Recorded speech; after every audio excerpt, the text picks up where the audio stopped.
The following is a hockey podcast out of Vancouver and Surrey, British Columbia. It'll only consist of a lot of puck talk and even more BS, or in actual words, banter and satire. Enjoy, and as always, go Canucks go.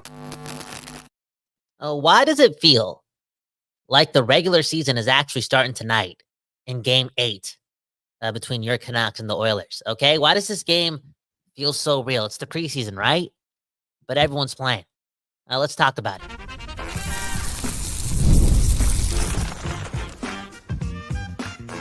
You're Locked On Canucks, your daily podcast on the Vancouver Canucks, part of the Locked On Podcast Network, your team every day.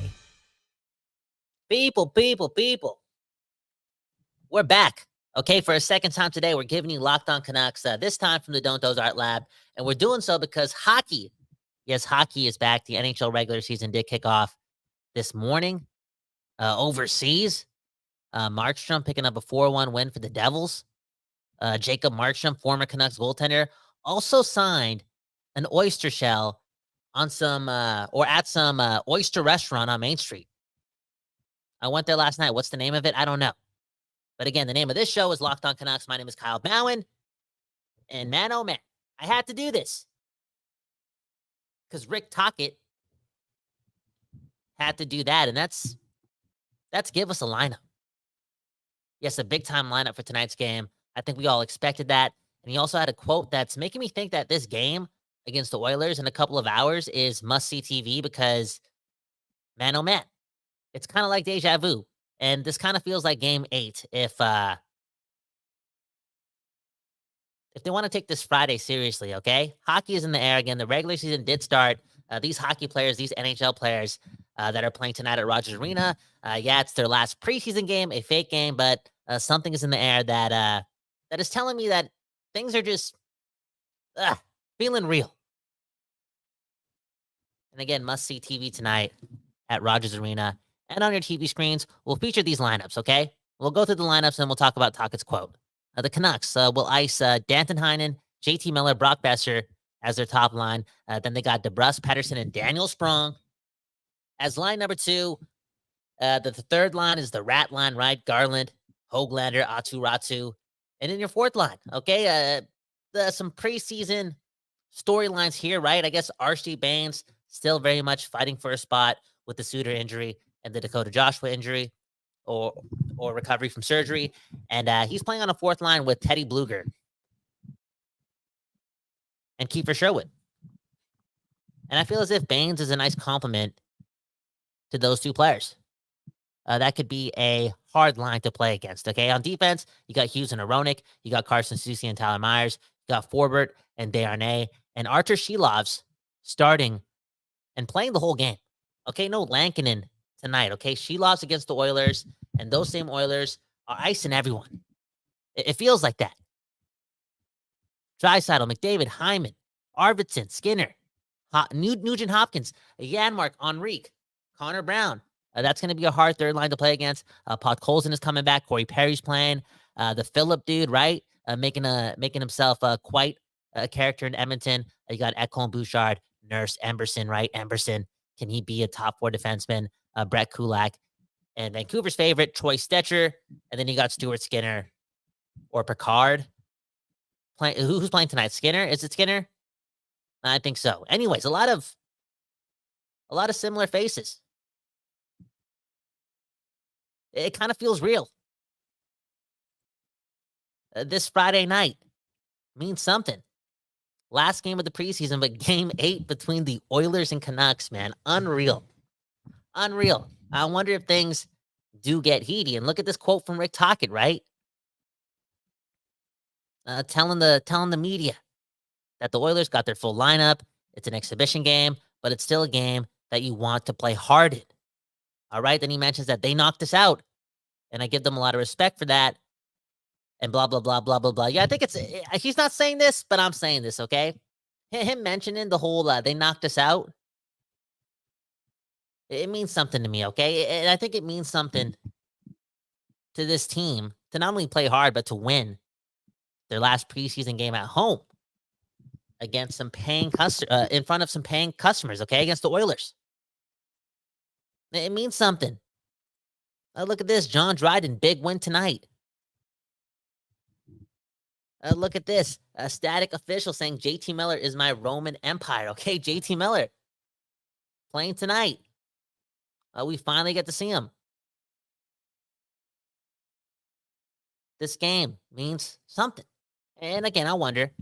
Hockey is in the air. The regular season did start. These players itching to get things started. It's Friday night.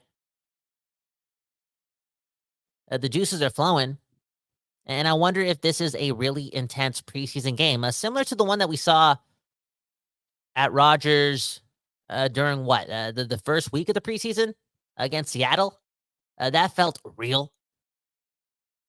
That felt kind of odd watching because you saw some hate there, right? You saw some instances of rivalry. And then you fast forward to the now when we're back at Rogers Arena. And if you want to talk about rivalry,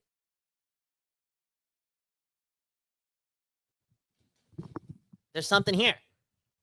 There's something here.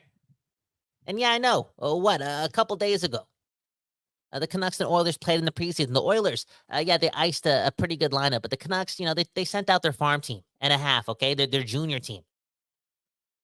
Yes, these teams played each other in the preseason a little bit earlier. But this right here is the real deal. I feel as if 99.9% of the roster for both teams are set prior to the start of the season, and those players are playing in tonight's game. I wonder, man. I wonder if this is, again, one of those moments we'll write about. Because, again, to touch on it, man, the rivalry, and I think some Oilers fans don't see it as that yet because the Canucks kind of got good. And remember, back in the day when the Canucks were a good team and other fan bases would, tie us in with being their rivals, it was kind of hard to make sense of a lot of those teams saying so because some of those teams just started winning, okay? And the Canucks, they just started winning. And some of those Oilers fans, they like to say that we don't deserve to be in the same conversation as the Oilers. We don't deserve to be partnered up in some sort of rivalry. The Canucks need to win some more in order to be, put there. But man, oh man, we went through a playoff series. And man, oh man, the Canucks are good. It's a certainty. Too much is going on the right way. There's something in the air. And the Canucks are going to convince the NHL pretty soon here that last year was not a fluke. And because so, there's going to be moments during this regular season where, the Oilers are back in town. They're playing the official Game 8 in November, right? The first time these two teams play each other in the regular season. And then fast forward to Game 2 and Game 3 and Game 4 of the regular season matchups. I mean, those matchups are going to be marquee events. So much so that it does confuse me that Amazon Prime wouldn't hone in on those games to make their pay-per-view games. Like it's literally F the Oilers on this side of the world. And very soon, it's going to be that way from Edmonton fans going towards Vancouver's direction very, very soon. That negative energy is going to be there. And this is what sports is all about. This is what rivalry is all about. Look at what I'm doing. It's a Friday afternoon, and I'm literally looking forward to a preseason game. Call me delusional, call me bored, call me a lot of things, but that's life as a Canucks fan right now. Maybe call me petty too, right? We did lose to these guys in 7 games. I still am feeling away, and I can't help myself. Looking at the rosters that are playing tonight, looking at the fact that it's in Rogers Arena, the place where it all happened. Yeah, Friday night, boom, bam. This game that's coming up may not feel like a pre-season game. For real. Let's get to some comments, okay? Jax saying 8-1 Canucks again. Wow, man. Wow. Game 1 of last year, that was something else. Look at Infamous saying he's glad that Blueger's back healthy enough to be in the preseason. Straight up, man. We mentioned this a couple days ago. A part of me was a little, I wouldn't say upset, but a little disappointed knowing that the Canucks weren't going to start the season with their ideal bottom 6, considering Suter and Joshua are not in the lineup. As a fan, as a hockey nerd, you're kind of curious to see those weapons do what they got to do behind Miller and Pettersson. At the same time, though, excited for Baines, right? This is a big opportunity. I hope he loosens up. He just enjoys the moment. This dude living the dream. I wonder how much pressure he puts on himself. Again, understanding that everything's coming true for him. Like he cares about these moments so much. Putting on the blue and green, the kids from Surrey. But man, oh man, loosen up. And yeah, you got Teddy Bluger with you. A true pro. A pretty scrappy player too, with some skill. I feel as if those two can complement off each other. And it's ironic because they're paired up with Kiefer Sherwood tonight. And he is full of tenacity. He may be the quickest Canuck too.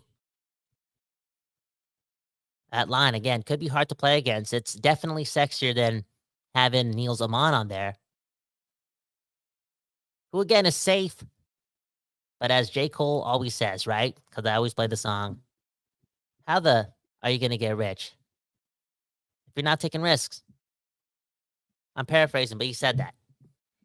More comments, okay? More comments. Look at Jax, man, saying that we have the best depth that I can remember. Man, oh man, that's a lot of recency bias. That really is. That really is. I look at that 2011 team, that 2010 team, hey, that 2012 team, and just reading out the names and the ability to also be deep with your number 5, number 6, number 4 defenseman. Heck, your number 7 defenseman was a luxury. Real talk. But hey, prove me wrong, man. Look at this, man. James Moore, best dressed man in the comments. Look at this, okay? The full lineups are on both sides tonight. I'd like to see a rough game and put some hurt on Edmonton and get it out of their system to close off the playoff loss and start the season right. Man, I don't know. Dude, I feel as if the Canucks would have to drag Edmonton into that type of fight where it does get a little rough, it does get a little dirty, it does get kind of similar to what we saw between Toronto and Montreal or Ottawa and Montreal, right? Earlier in the preseason. Because it can happen. It can happen. We're talking about grown men, some of the best athletes of all time, highly competitive individuals, not people like us going out there and playing the most extreme sport in the world. So, emotions can flare up. Things can happen. But again, I feel as if the Canucks would have to drag the Oilers into that. The Oilers just are coming off, a Stanley Cup final appearance. I don't know how serious they're taking this. And again, the Canucks, even though they're emotional and they're icing a full lineup and this game matters and they want to win it for, again, the people who are paying like $70 or $80 to $100 to get into the building, to take it up a notch and bring in a lot of physicality, I feel as if it's not in the cards. The Canucks are not looking at tonight as being the night they got to hurt the Oilers. It's not that serious to them. But if you want to talk about some sort of Harlem Globetrotter type offensive explosion from both teams based on it being the preseason and there also being a lot of skill on the ice, I could see something like that happening, which is still, must see. It really is. Look at this comment from Andrew, okay? Miller's first game this year. I'm sure he will be flying. If he's not trying 100% or flying at 110% during 5-on-5 play, not worried. I definitely want to see this guy do that, though, in his own way and at his own pace on the power play. I want to see success with the power play. I want to see it whip around, okay? Too much skill there. Jake DeBrusk on it or not, right? You take him off that power play unit and you look back at time and you look at the fact that the Canucks with Lindholm there, but with Besser and Pettersson and Miller and Hughes couldn't figure it out. It's up to those guys. And more specifically speaking, Pettersson, Hughes, and Miller. Figure it out. There's one thing, though, right? You talk about the preseason and the physicality and playing mind games and trying to hurt the Oilers physically maybe in this game. Not going to happen. The physical part isn't, but maybe the mind games. So what did the Canucks light up? Stuart Skinner. Hey. That could be something. Well, we'll get to some more comments, but I got to touch on Miller first, right? He's in the title. Okay, JT Miller's evolution. One love to you and you, by the way, for paying attention to Locked On Canucks. We truly are living the dream. Speaking of the dream, JT Miller. The dude is saying all the right things. Recently sat down with Ian McIntyre, right? The best in the biz right now. It feels like that. And Miller made it quite clear that he's not really focused on adding on to his point totals from last year, aka proving to the NHL that this guy can be a 100-point scorer. Elite offensively, okay? It sounds as if he is much more looking forward to another opportunity to prove to himself that he can be the ultimate two-way player, aka become a more complete player, aka become a better player, a player that's better suited to have success consistently year in and year out, and especially in the playoffs. He wants to become the ultimate player. And that's cool. That's culture setting. That's setting the tone. Individuality, it's not going to get the job done. Any sort of aspirations that you have on the Vancouver Canucks that are individually focused, it's a waste. A waste of energy. Quinn Hughes ain't about that life. JT Miller's not about that life. Pedersen ain't about that life. Even if he doesn't light it up offensively, the closer and closer I get to the season, do I really care? I want these guys to just light it up in the playoffs and prepare for that. And specifically speaking, if the Canucks can somehow survive a 82-game season, just rolling four lines, doing their thing, allowing, their top offensive guys to save some gas for the playoffs, I'm cool with that. Now, the ironic thing about that is we could see that.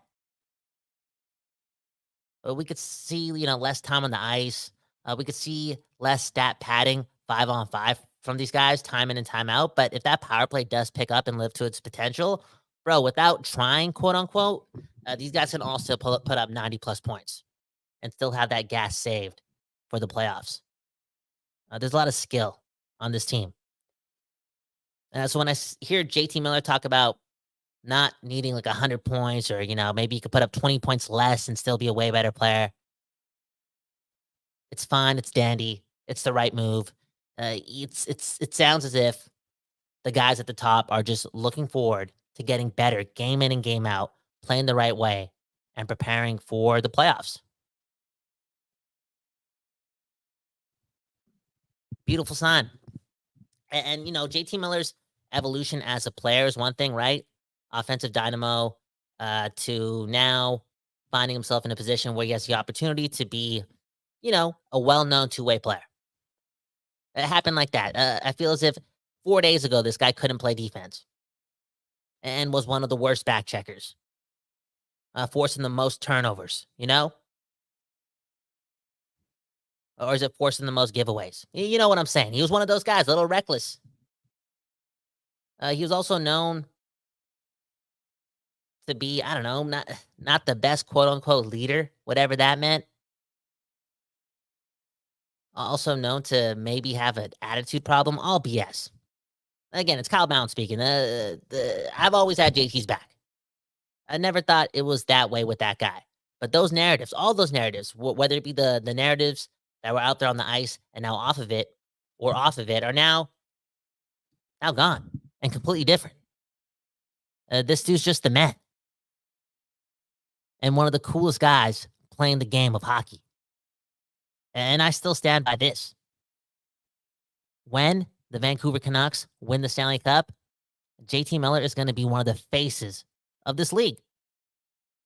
And the next time that they do any sort of docuseries following individual players, JT Miller may not want to be that guy featured in it, but the league should push hard to do so because this dude could be a trailblazer for the game.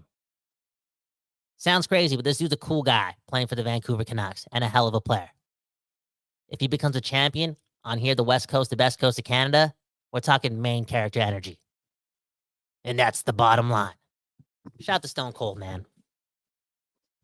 Okay, I got to get out of here, though, man. That's another Friday at the Don't Doze Art Lab. Just rambling, spieling, freestyling about your Vancouver Canucks. And I'm looking forward to tonight, man. Let's enjoy the game tonight. I know it's still the preseason, but bro, the regular season officially did start. Like, there are two teams that like already done their thing. Game 1 of 82 have been played by those teams. It just feels like the start of the season. I think the players, they watch the highlights.